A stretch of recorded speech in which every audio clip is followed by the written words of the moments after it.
What's up, what's up, what's up? Once again, it's your man Chazz Ellis answering the questions that you ask me. Make sure you go to the ChazzEllisProject.com if you want to be a part of the discussions that we're having on there. Also, if you want to get a consultation or ask a quick question. You can also go to Ask Chazz Ellis on Facebook to be a part of some of the discussions. You can catch videos really quick. Also, and you can get on the Chazz Asked and some of the different stuff that's going on there. See some of the quotes. Anyway, a lot of the questions that I get are about players and about just understanding game in general.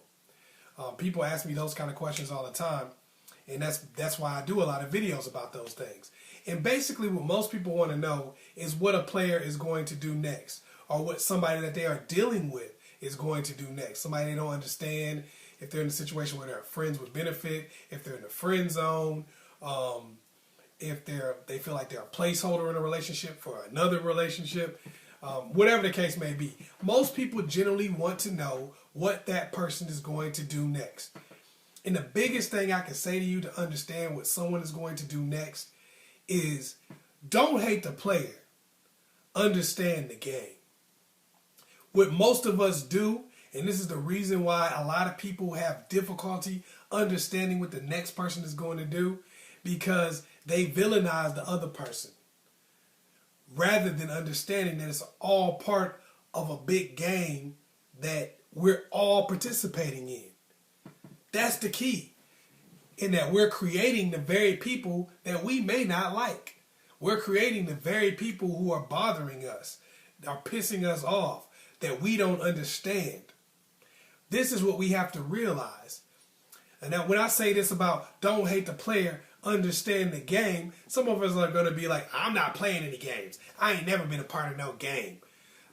I'm going to tell you how you're a part of the big game. This is how it really works. When we're young, when we're old, whatever the situation may be, here's what we do.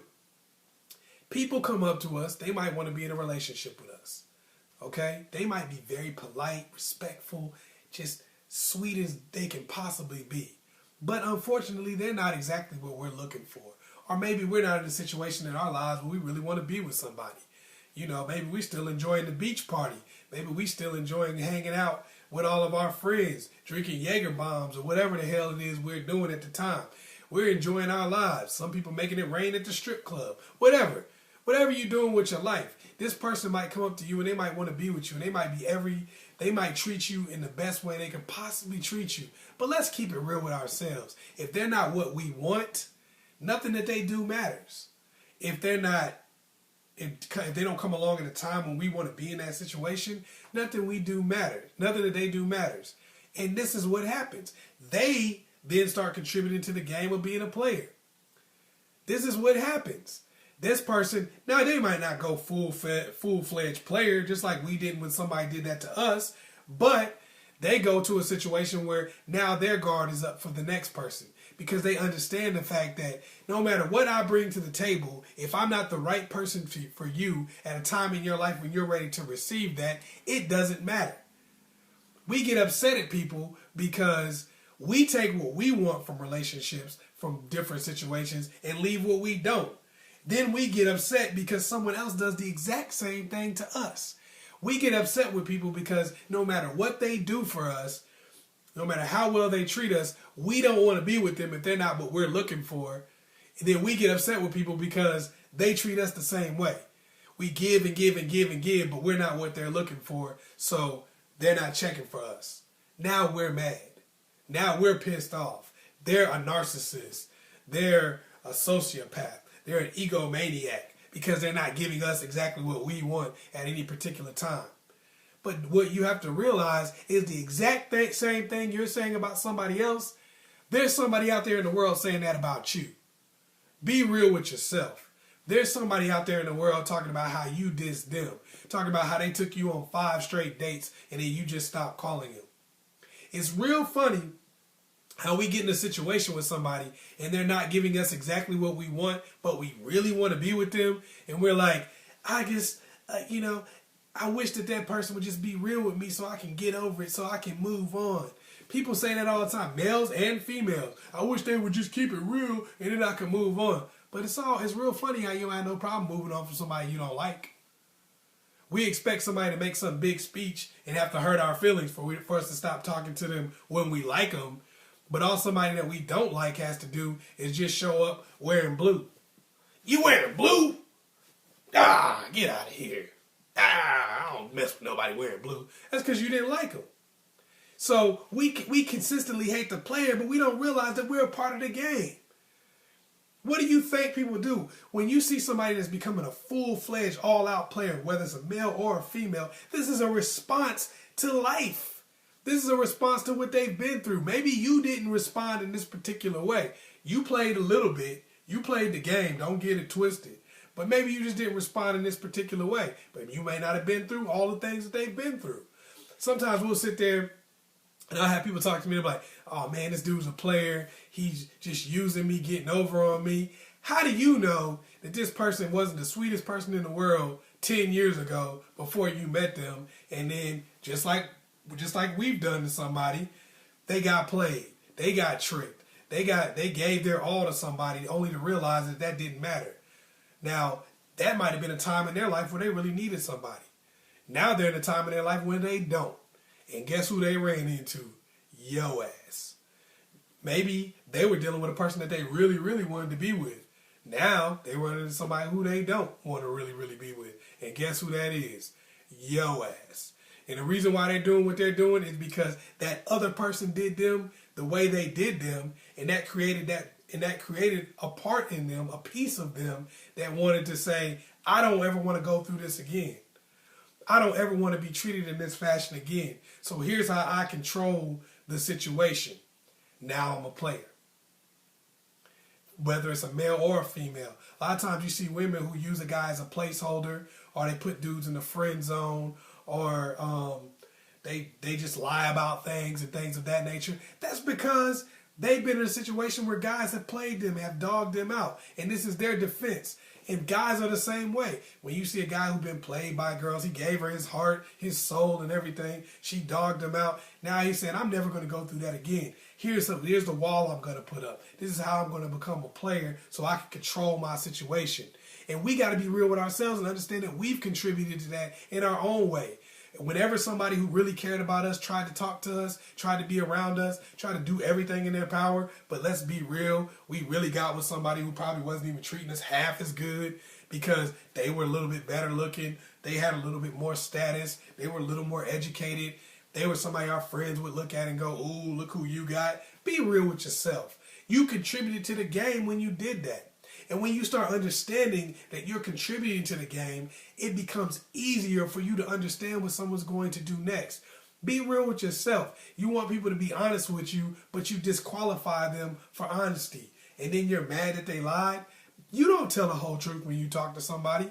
You tell just enough of the truth to be honest without disqualifying yourself. You don't come out there and lay everything out on the table. Oh yeah, when I was in 3rd grade, I ate my boogers one time. Just once. I ain't no booger eater now.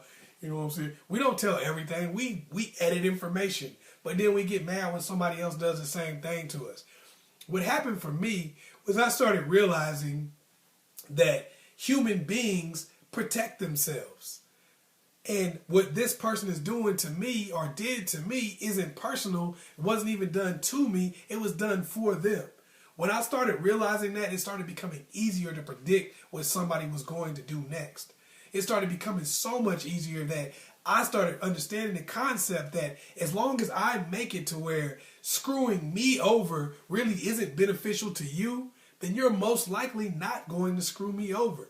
This is what I talk to you guys about in the videos all the time. Whenever I tell you about how to make things better for the other person, how to put the other person in a situation where being with you is beneficial to them, how to figure out what they need and what they want, and how to give that to somebody who really wants to be with you anyway.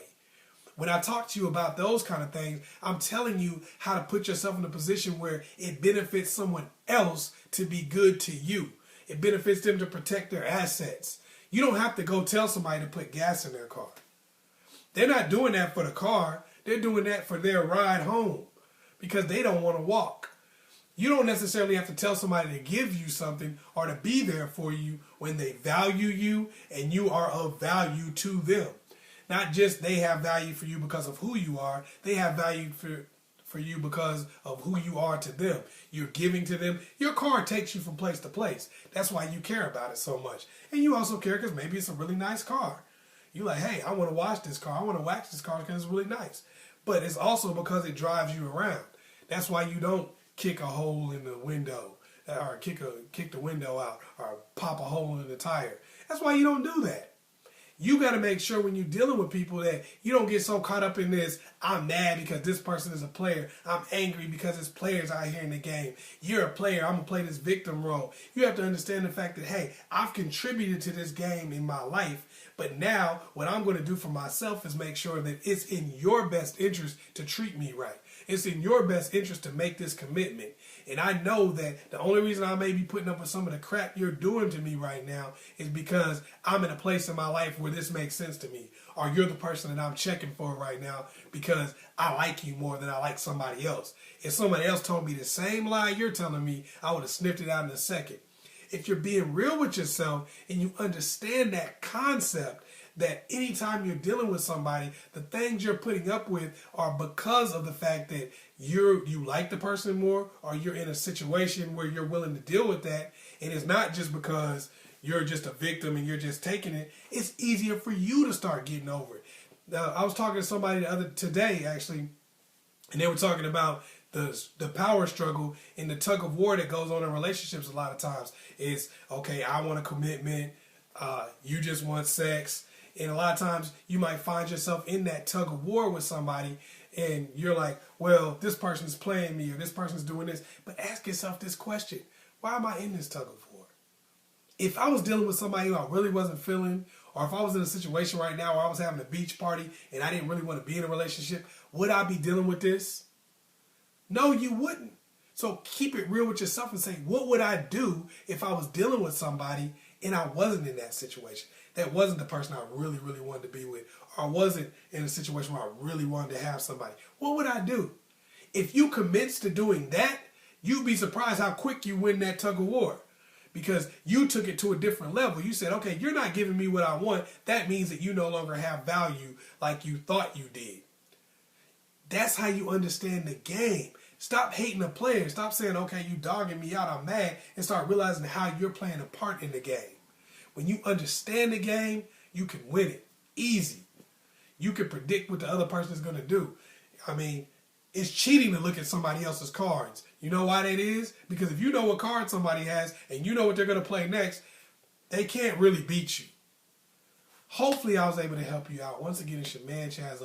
Make sure you like and subscribe and share this video with somebody else. Peace.